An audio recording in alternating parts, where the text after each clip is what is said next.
Thank you, Eric, and thank you, Conference, for that welcome. Now I succeed one of the most successful Home Secretaries of modern times.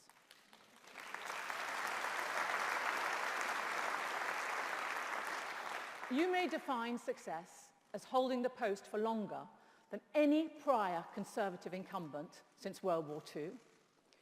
You may judge it by introducing the Modern Slavery Act, which has delivered tough new penalties to put slave masters behind bars. Or you may judge it by the eventual hard-won deportation of Abu Qatada and the message that that sent. Well, Theresa May is now Prime Minister.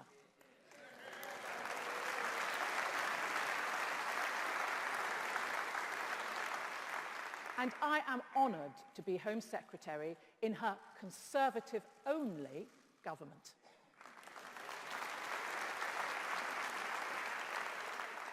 It's no secret that earlier this year I campaigned on behalf of the Remain side in the EU referendum.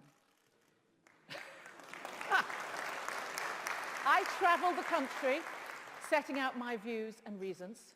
I sparred with the Foreign Secretary live on television. Now he keeps on offering me lifts in his car.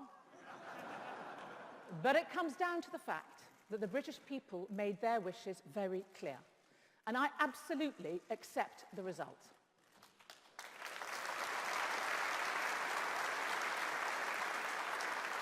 Our country does this very well. We debate, we argue, we can disagree. But as a proud democratic country, we know that the result is binding and that we must respect the will of the people. So this is my undertaking to you today, that as we leave the European Union, my department will play its part in fighting for and securing the best possible outcome for our country.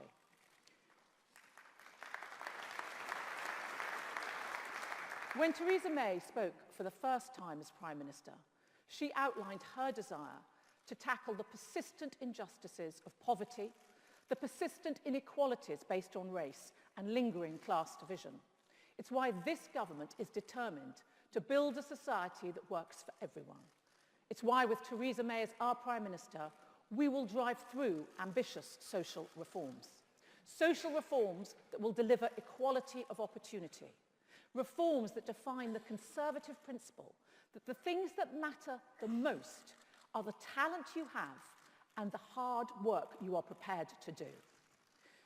For me as Home Secretary, building a society that works for everyone means that we must help those right at the very bottom. I am supported in this by my excellent team of Brandon Lewis, Ben Wallace, Robert Goodwill, Sarah Newton, Susan Williams, Joanna Shields, David Rutley, Victoria Atkins, Tom Pursglove and Andrew Griffiths. Thank you all for what you do. Conference, I want to talk about vulnerable people and how we as a society look after them.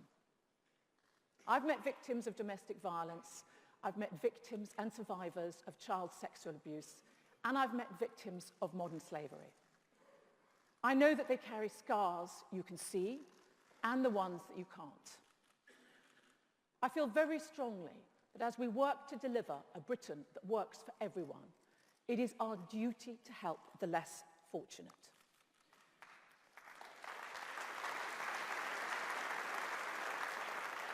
This means that we have to discuss issues that can make us feel uncomfortable.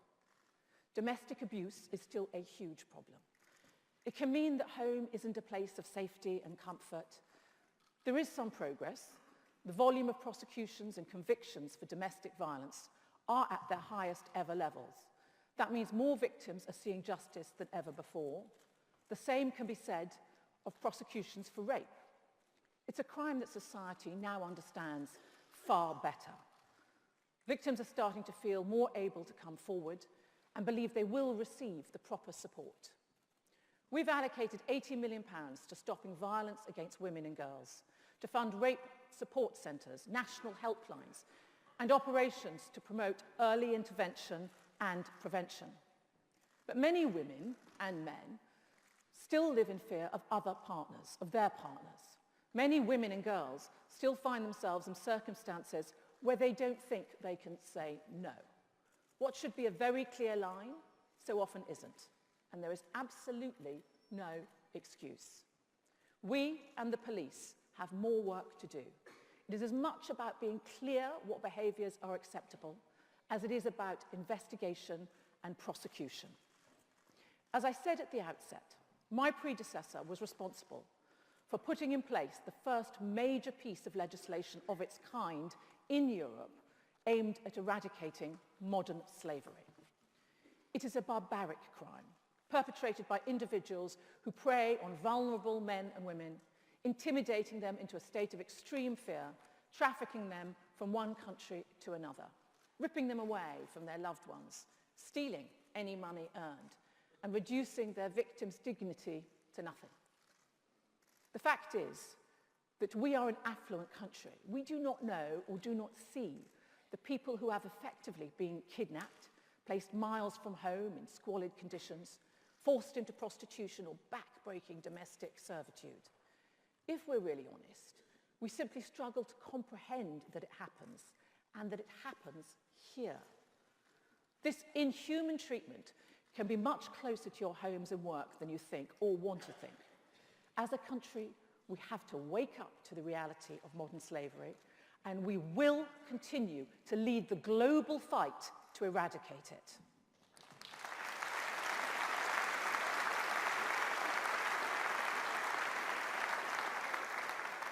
Child sexual abuse has been forced onto the news agenda by Rotherham, Savile, a litany of other awful crimes. It's something we can no longer be in denial of. As a society, we fail gravely if we cannot say that we did and are doing our utmost to defeat it. And in that spirit, we should be deeply angry when our children are failed by government agencies. That is why the independent inquiry into child sexual abuse is essential. We must confront the truth of these distressing failings and learn the lessons that make sure that this never happens again. We need answers to questions that have for decades been swept under the carpet. As a country, we have led the global effort in responding to the online threat of child sexual exploitation. Our methods must never stop evolving if we're to keep fighting it effectively. Where technology is concerned, what worked for us yesterday will rarely work for us tomorrow. We must protect all those who are vulnerable and protect them from every kind of abuse. I am not interested in people using cultural differences as an excuse, telling us that so-called honor-based violence is something not to be interfered with. This is the United Kingdom.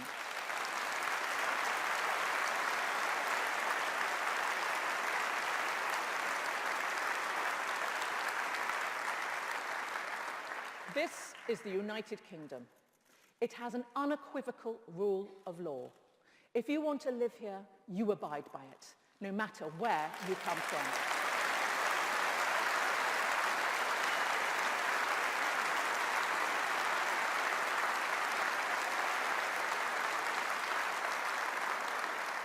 And by the way, that includes forced marriage and female genital mutilation.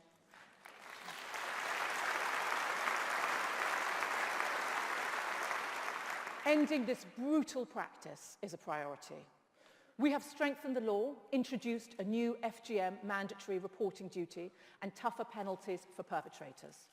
These are things I campaigned on years ago, and now as Home Secretary, I am determined that this government should be the one to see the first successful prosecution for FGM and to see its perpetrators punished.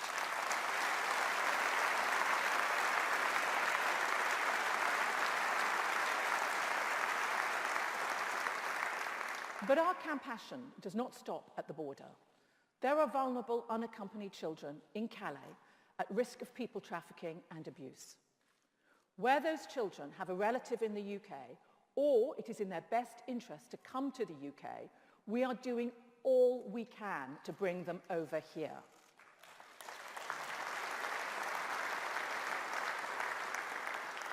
Conference, we can only stand up and look at ourselves with true self-respect if we are doing our best for those less fortunate, for those that have fallen on hard times, for those who have no one else to stand up for them. We will not let them suffer behind closed doors. Now, the British people sent a clear message in the referendum. There can be no question that recent levels of immigration motivated a large part of the vote.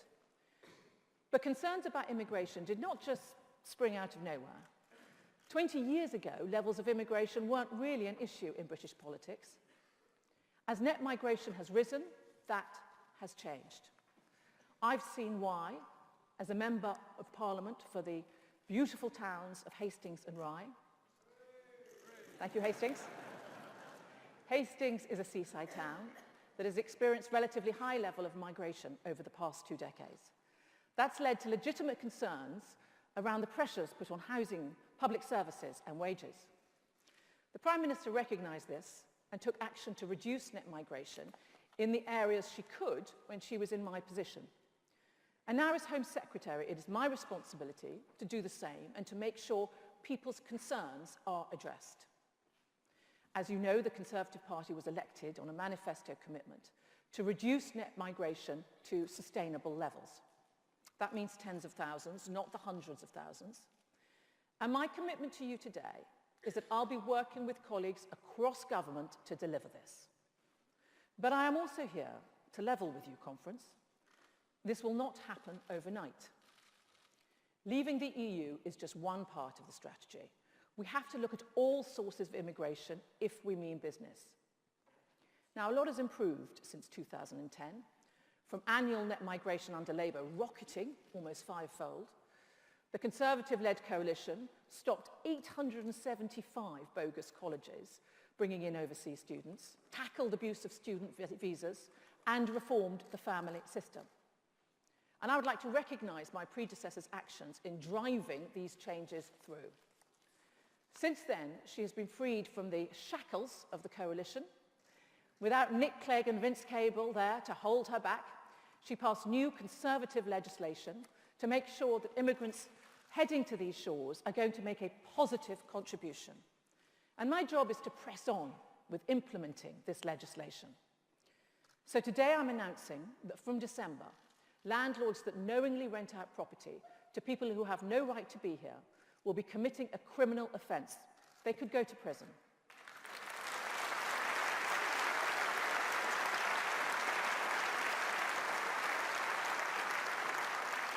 Furthermore, from December, immigration checks will be a mandatory requirement for those wanting to get a licence to drive a taxi.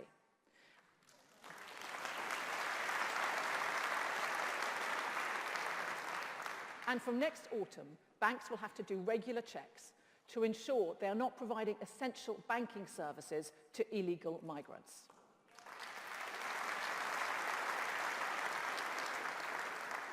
Money drives behaviour, and cutting off its supply will have an impact.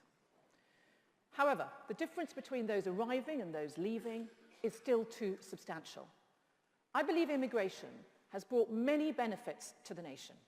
It has enhanced our economy, our society, and our culture. That is why I want to reduce net migration while continuing to ensure we attract the brightest and the best to this country.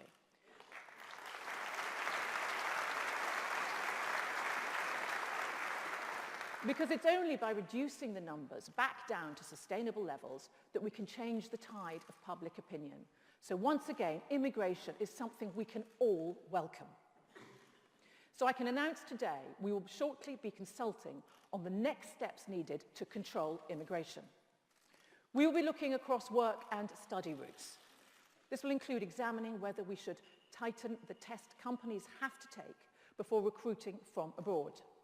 British businesses have driven the economic recovery in this country, with employment at record levels.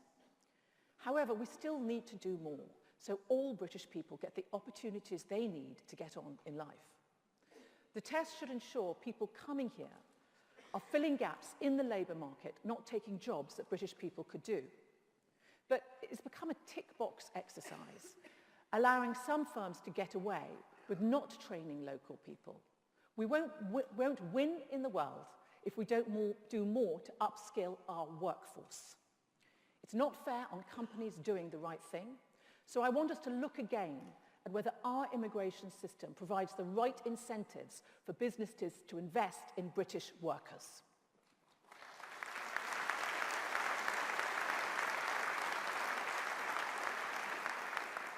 We will also look for the first time at whether our student immigration rules should be tailored to the quality of the course and the quality of the educational institution. Now, I'm proud that we have world-leading centres of academic excellence. It's a testament to our country's proud history and our top universities' ability to evolve. But the current system allows all students, irrespective of their talents and the university's quality, favourable employment prospects when they stop studying. While an international student is studying here, their family members can do any form of work. And foreign students, even those studying English language degrees, don't even have to be proficient in speaking English. So we need to look at whether this one-size-fits-all approach really is right for the hundreds of different universities providing thousands of different courses across the country. And we need to look at whether this generous offer for all universities is really adding value to our economy. I'm passionately committed to making sure our world-leading institutions can attract the brightest and the best. But a student immigration system that treats every student in a university as equal only punishes those we should want to help. So our consultation will look at what more can we do to support our best universities and those that stick to the rules to attract the best talent, while looking at tougher rules for students on lower quality courses.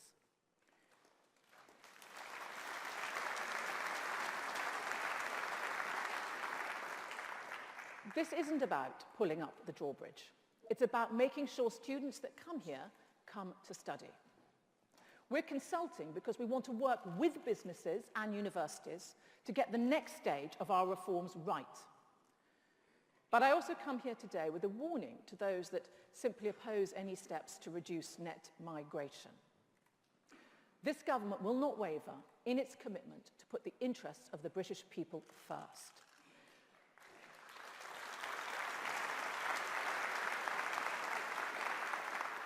Reducing net migration back down to sustainable levels will not be easy, but I'm committed to delivering it on behalf of the British people.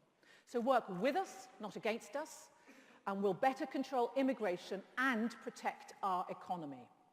Systems evolve. We have to adapt. Our consultation will do that. While we are still members of the EU, there are things we can get on with immediately. And there are things which the EU is currently considering, which we can support, particularly those measures to tackle crime and terrorism. Many of them were our idea in the first place. So we're going to overhaul our legislation to make it easier to deport criminals and those who abuse our laws.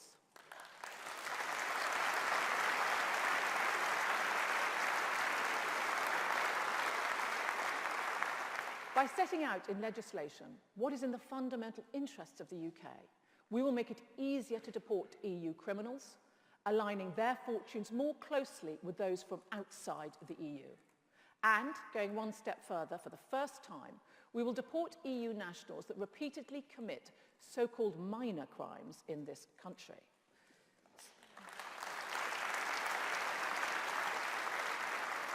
So-called minor crime is still crime. Its pain is still felt deeply by victims. Well, those criminals will face being banned from coming back to the country from between 5 and 10 years.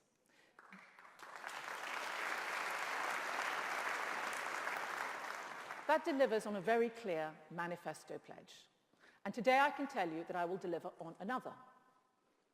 Conference, you might have heard that Jeremy Corbyn wants the government to bring back a migration fund Gordon Brown introduced after Labour let immigration spiral out of control. Jeremy Corbyn seems to think it's a substitute for tackling action against immigration. Well, if there's one thing we don't need, it's policy advice from the man who almost bankrupted Britain and the man that wants to do it all over again.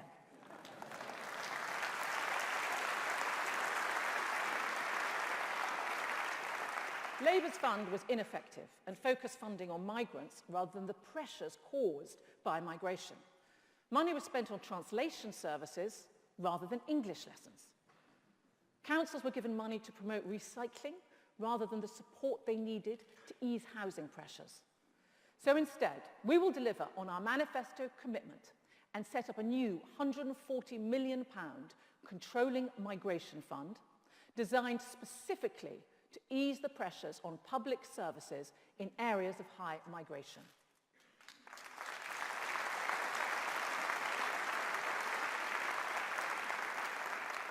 And at the same time, it will implement strategies to reduce illegal immigration. The fund will build on work we have done to support local authorities, to stop giving housing benefit to people that have no right to be in the country, to reduce rough sleeping by illegal immigrants, and to crack down on the rogue landlords whose illegal migrants are housed in the most appalling conditions.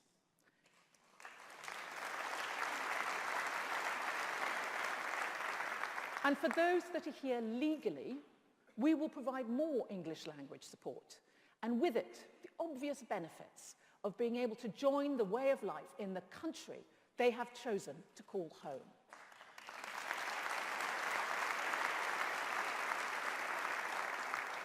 So, conference, today I'm setting out how we will get immigration under control.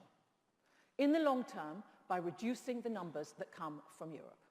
In the mid-term, by reforming the student and work route of entry. And in the short term, taking action to help communities affected by high levels of immigration and stopping people coming here that threaten our security.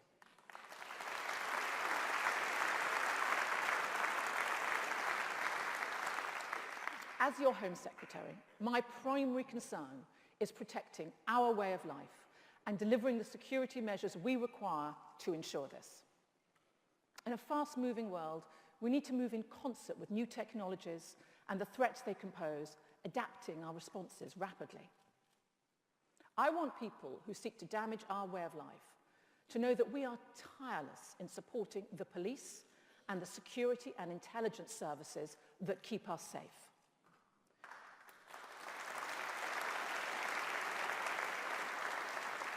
The people who do these jobs work long hours in challenging conditions, often with little praise or thanks, frequently at risk to themselves and for all our benefit.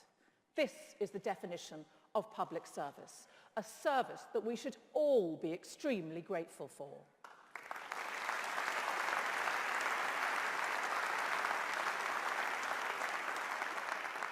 The intelligence briefings I read on a daily basis tell me how dangerous the threat from Daesh really is. Our security services have prevented the kind of awful attacks we are seeing too often on the world stage.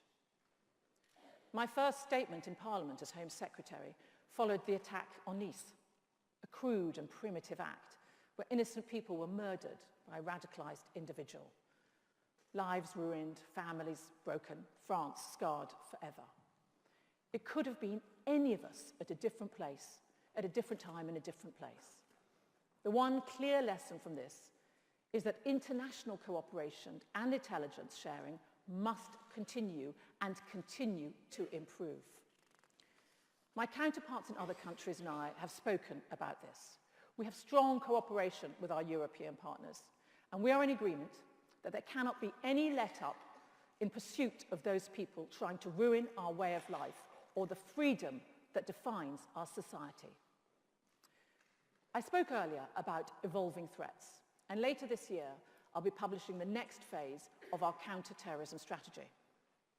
If you think of the state of technology only 10 years ago, there were no smartphones, the internet moved at a fraction of today's speed, its abilities were a small percentage of today's power. And in another 10 years, it's hard to imagine how powerful it will be. We must therefore keep changing and updating our approach. And with this in mind, the Investigatory Powers Bill will be crucial. It will ensure that our police and security and intelligence agencies have the powers they need to keep us safe in an uncertain world. But it also provides far greater transparency overhauls safeguards and adds protections for privacy. It fundamentally reforms the authorization of the most sensitive investigatory powers with the introduction of the double lock of both Secretary of State and judicial authorization. It creates one of the most senior and powerful judicial oversight boards in the country, with the creation of the Investigatory Powers Commissioner.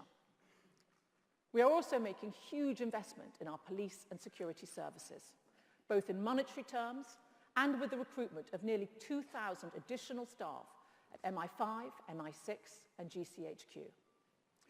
This is as well as strengthening our vital network of counter-terrorism experts in the Middle East, North Africa, South Asia and Sub-Saharan Africa. From wherever they emerge, it is our duty conference to fight the threats of today and to predict the emergence of tomorrow's dangers.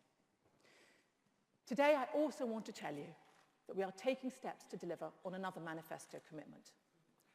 We want to tackle those terrorism cases where judges got the sentence wrong. So we are extending the unduly lenient sentencing scheme to cover all terrorism cases heard in the Crown Court.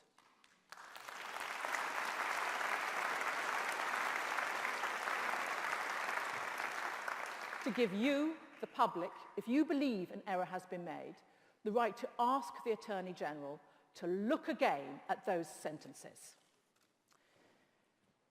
Let's talk about money and the role it plays in funding terrorism and organised crime. In the UK, much of the money originates from anonymous donations, often donated by people unaware of where it is really going. We're therefore seeking to expand our work on greater transparency with the Charity Commission and in the financial services sector to stymie the flow of money to extremists.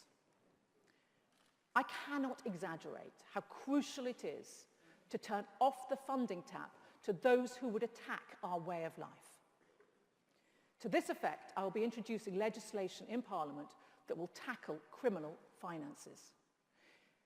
It's an obvious point, but financial profit is the principal driver for almost all serious and organised crime. Our new legislation will give new powers to law enforcement agencies to track the criminals involved down, criminals who are laundering something in the region of $1.6 trillion globally every year. And at that level, clearly, the services of the financial, legal and accountancy sectors are in play. Laundering that volume of money seriously undermines the integrity and reputation of our financial markets. It includes the very institutions that hard-working taxpayers like you depend on for your pensions and savings. We owe it to you to keep those houses in order and beyond reproach. As crime evolves and threats change, we have made available significant resources to the police so that they can transform, innovate, and stay ahead. As we develop our capabilities to tackle modern crime, we must also finish the task of reforming our policing system and make a reality of the reforms to the fire and rescue service. Police and crime commissioners will continue to play an absolutely vital role. Where it makes sense locally to do so, we will enable them to take responsibility for their fire and rescue services. They have demonstrated they have the scope and authority to look beyond policing, to join up local criminal justice and emergency services, and to improve services for victims. And I would like to thank them for their work across the country.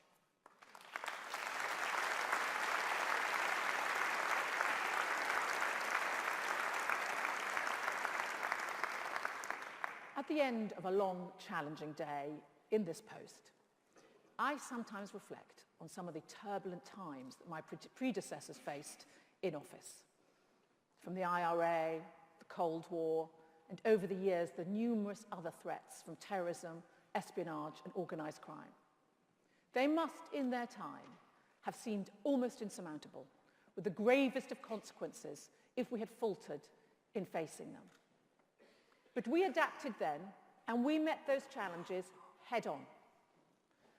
And now we have a strong, Conservative-only government.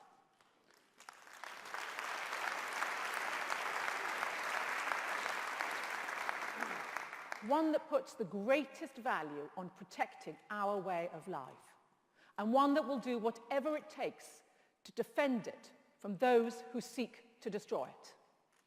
In this, we are supported by some of the most professional and competent public servants in the world, working hard to keep us safe. We have a Conservative-only government that is 100% committed to putting Britain's interests first, delivering both the security of our borders and control of who comes in. It is this government that will work tirelessly to protect our society and some of the most vulnerable in it. We are ready to take on the challenges and tackle any threats we face at home, so that all people across our country have the certainty of safety and security and can get on with their lives in a Britain that truly works for everyone, in the knowledge that we will keep putting them and Britain's interests first.